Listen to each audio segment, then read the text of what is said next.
Hey everyone, it's LaDon. Hope you're doing well. I wanted to make a really quick video to share with you just a couple of the lessons learned I've taken away from this summer so far, taking care of my natural hair.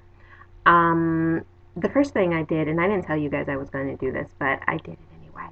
The first thing I did was, now you all know I use this as my daily moisturizer, and um,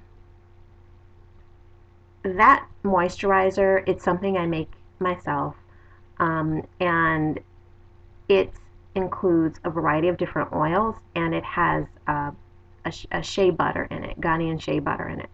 And if you want that recipe, please leave me a comment below um, to let me know that. And what I'll do is I'll whip up a video. I'll whip up a video, Lord. I'll put together a video where I whip that recipe up so you can see kind of how I make it. I'm running low anyway, and I want to make another batch for my daughter as well. So I'll just take that opportunity to make the video for you guys. But I have used that as my daily moisturizer for well over a year now. And it always keeps my hair super moist, super soft, just hydrated and healthy. It's one of the things that I do that I think, because it's a staple of my hair care regimen, I think it's really helped my hair to grow really healthy, and keeping it shining and soft and hydrated. I don't have breakage on my hair at all. I don't deal with that at all, and I attribute the use of that product as part of my regimen to my ability to avoid um, breakage and split ends and all that other stuff. So, but I decided this summer that I would step away from that and I would try using another recipe of mine that that was not butter based at all. It's all oil based. And the reason I decided to try that was because, I've watched some videos where some of the naturalistas have kind of talked about stepping away from butters for the summer. I think from what I've been able to gauge, like the feeling seems to be that the butters will break down on the hair or something, and perhaps leave the hair really flat or limp or oily, or melts kind of onto the skin and that kind of thing. And so I thought, oh well, I'll give it a try. So I decided to step away from that and use an oil-based moisturizer. Um, I put together a recipe, and my hair loved it. Really did. I really loved it. Um, but what I noticed is that it would not keep my hair hydrated throughout the day. I would have had to like go in and probably reapply it 2 to 3 times over the course of a day. Um, I also used that recipe on my skin, and I also used it as a deep conditioner. So, what I've learned about my hair is that in terms of a daily moisturizer, the oil based moisturizer is not going to work for me.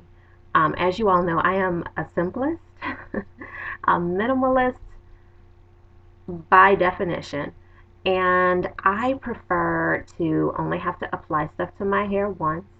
I don't like to put a whole lot of stuff in my hair, and what I put on my hair, I want it to be effective. And, I don't want to have to reapply oil to my hair a couple of times over the course of a day. And I don't want to have to add another product to kind of seal in moisture. So, what I learned is that oil based daily moisturizer was not going to work for me. It works really well on my skin, and it works super, oh my, it is such a good deep conditioner. So I will continue to use that as my deep conditioner. If you want that recipe, let me know, and I'll make that a video as well. So just leave a comment and let me know you want the deep conditioner recipe too. But it will work as a deep conditioner. Just I can't do it as a daily moisturizer. Cannot do it. So I am going back to my baby. So that's the one thing I learned about my hair. The other thing I learned about my hair was that now, as you all know, I stick to a predominantly organic and natural hair care regimen, and a very simple one at that. And one of the things I tried to do this summer was some product reviews for you ladies and gentlemen out there.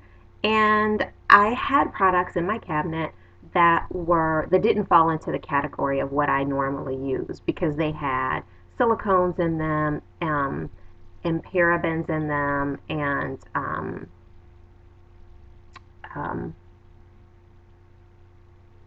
sulfates. Couldn't think of the word. And sulfates.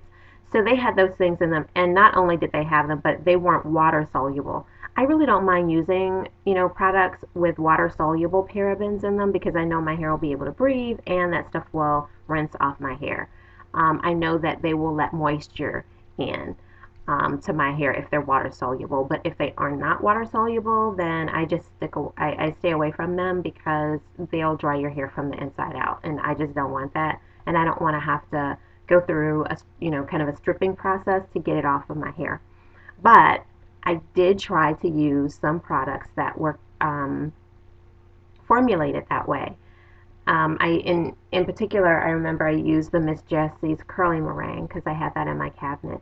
And what I learned is that my hair does not like cones, non-water soluble silicones. It does not like non-water soluble anything, parabens, sulfates, none of that. And after using, I think, two products with that with those kind of formulations, I had the most difficult time getting my hair back to, the type of curls I normally have, with the softness that I normally experience, and all that. And I was just like, I will not be doing this again. So I learned my hair, not only, doesn't it work for me in terms of my preference about what I put on my hair and on my body, but it just does not work in terms of managing my hair. It makes my hair much drier. It caused me to have tangles. I rarely have tangles in my hair. I actually had to use a comb and brush, y'all. Normally I finger detangle. So, lesson learned. I won't be introducing those products into my regimen on any kind of regular basis.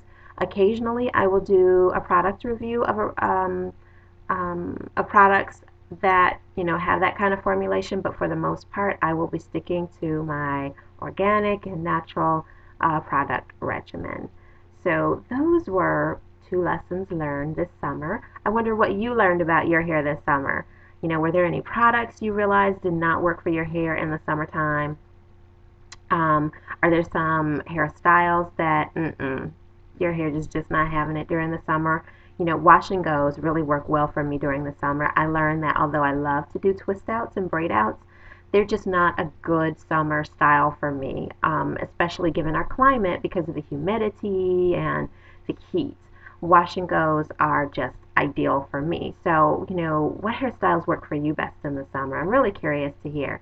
So I hope you found this video helpful. Let me know your thoughts. Again, if you want to know, if you want those recipes, leave a comment below and I will definitely do a video over the next week or so for you. All right, take care. Have a good one, ladies. Bye.